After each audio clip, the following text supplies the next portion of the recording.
Alright, Shalom. Let's start off by saying Barakatay Hawa. Shem Shai, Shem Kudash. Welcome to another live lesson. The name of this one is pretty much that Neophyte spirit. And pretty much, those of you brothers that have been studying, the term Neophyte is a Greek term in the scriptures in the book of Timothy, known as a novice. And pretty much, from time to time we make videos on it because you always have the new crop of individuals that come up and do and say the things that they do and say. But we don't really get mad because we understand that the scriptures and the prophecies have to be fulfilled. Like the scriptures say, there are some men that are crept in unawares. Yahweh Shai said that it is impossible, but that offenses must come. But woe to that man by whom the offense comes. So the offense, it's not if the offenses are going to come, but when and by who these offenses are going to come. So, I was watching the video with the up-and-coming Elder Ramah, out there in England. And, I noticed Elder Pastor uploaded it. A few other brothers uploaded it. I re-uploaded it to my channel. And pretty much, you always have this new crop of individuals that come up. And each group that comes up is usually more wicked than the previous, And what it is these guys learn a few scriptures, Satan enters into them, and they actually believe that the Lord is dealing specifically with them and not with anybody else. And you could see when this individual is speaking that he really believes in his mind that the Lord is specifically just dealing with him and nobody else, But that's them demons that have entered into him, or that are magnified, because from what I understand, brothers have talked about it and said that he was a proud individual anyway to begin with. But you see that spirit is out there, and this is why the scriptures say, examine yourself.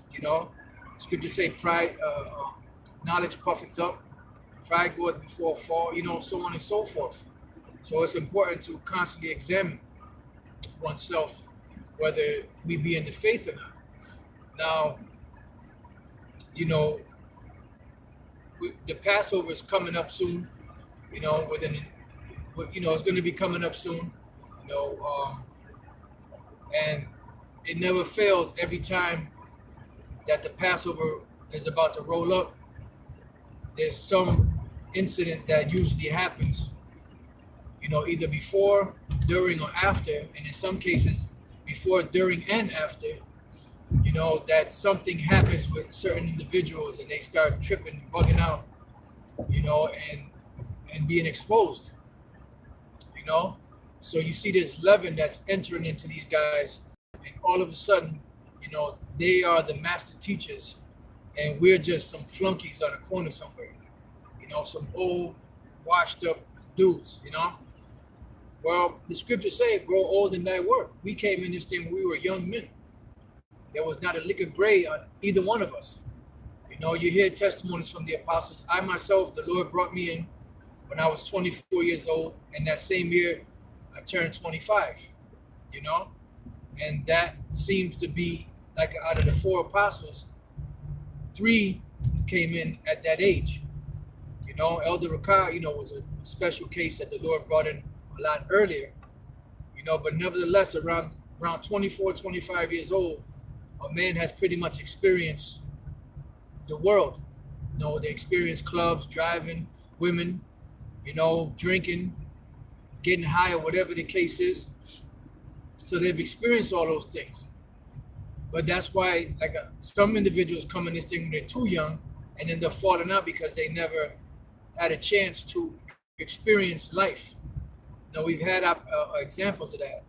Certain brothers came in to the truth. They were super young.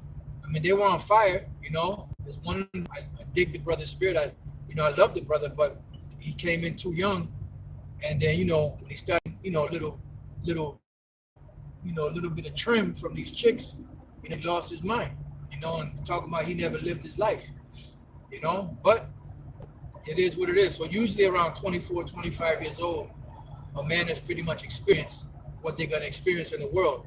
And from that point on, it's just a thing of repetition.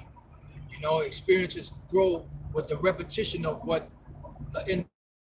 have a photographic memory. And they can remember every scripture, every breakdown. So they get puffed up and proud. As to where other brothers, they learn, but it's like their memory ain't that great. They got to rely on other brothers to bring up the scripture that they're trying to find. But those be more than likely the men that the Lord deals with. Because the other individual has nothing there to buffet him. They have no chastisement to where the Lord will keep a man humble. And those chastisement and things that happen of that nature, they are novice, which is a neophyte, and they fall into the condemnations. They start, I listened to a video, and the video I was listening to, on it, but it sounds something along those lines.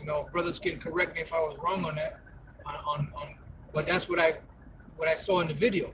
That's what I picked up out of it. I could be wrong, but the bottom line is, you have to watch out for individuals like that. The scriptures speak about marking a man that causes division contrary to the doctrine, and you got to know that the Most High hates. Causing this contention and this, strife among brothers, trying to divide brothers, trying to pin possible that comes from, but nevertheless, the scriptures must be fulfilled. And until all the scriptures are fulfilled, the end cannot come. So not only are we waiting for the microchip, which is a mark of the beast, World War III, and other things in prophecy, another part of the prophecy is individuals that are not right, getting the magnifying glass put on them and eventually kicked out.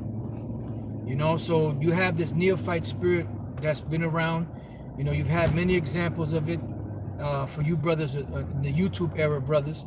You've had many examples. We've seen thousands of examples over the years, going back, to the old schools that we had, and it's the same thing over and over again. The guy comes up, he's running top speed, he learns scriptures quickly, he learns breakdowns quickly, then he turns against his teachers, telling you breaking this down wrong, you breaking that down wrong. But oddly enough, the one thing that you really can't prove in the scriptures, as far as the pronunciation of the names of Yahweh and Yahweh Shai, which you technically can't really prove, those are the one things that they just sure about. They just know, and they cling on to that, and they could change the whole doctrine, but for some reason, those names, they cling on to them and never let those names go. And I used to wonder why, but I understand why, because Yahweh Shai said, not everyone that saith unto me, Lord, Lord, shall enter into the kingdom. He said, many are going to come to him in that day and say, Lord, we have done this, we cast out devils, we did this, we did that, we did the other, we did all of this. And then the Lord say, depart from me, ye that work iniquity, for I never knew you. So pretty much, that's the reason, why they continue to hold on to those names, because the Lord is going to use that pretty much to judge them. So I just wanted to say a few words on that neophyte spirit. It was on my spirit to do it. I figured since I had a little ride that I would speak on it, because you brothers seeing what's going on, and you have been seeing what's going on. Those of you brothers that have been here for a while, you just got to check that spirit at the door. Remember, we didn't wake ourselves up to this. The Lord, Yahweh Bashem Shai, woke us up using men before us to wake us up. So for us to wax proud, is futile, because the bottom line is either two things: either don't deal with this, or deal with it and and try to the best of your ability to do the right thing. So pretty much, like I said, to say a few words on that. Scripture say, not being a novice, lest being lifted up with pride, you fall into the condemnation of the devil. And we've seen it time and time again. You know, there's a new crop of demons cropping up. Passover's around the corner, and every time Passover comes around, there's always some drama that comes with it. You know, and the Lord is pretty much washing the leaven out. So with that, I pray that you brothers have been edified. And to the next time I say, Shalom.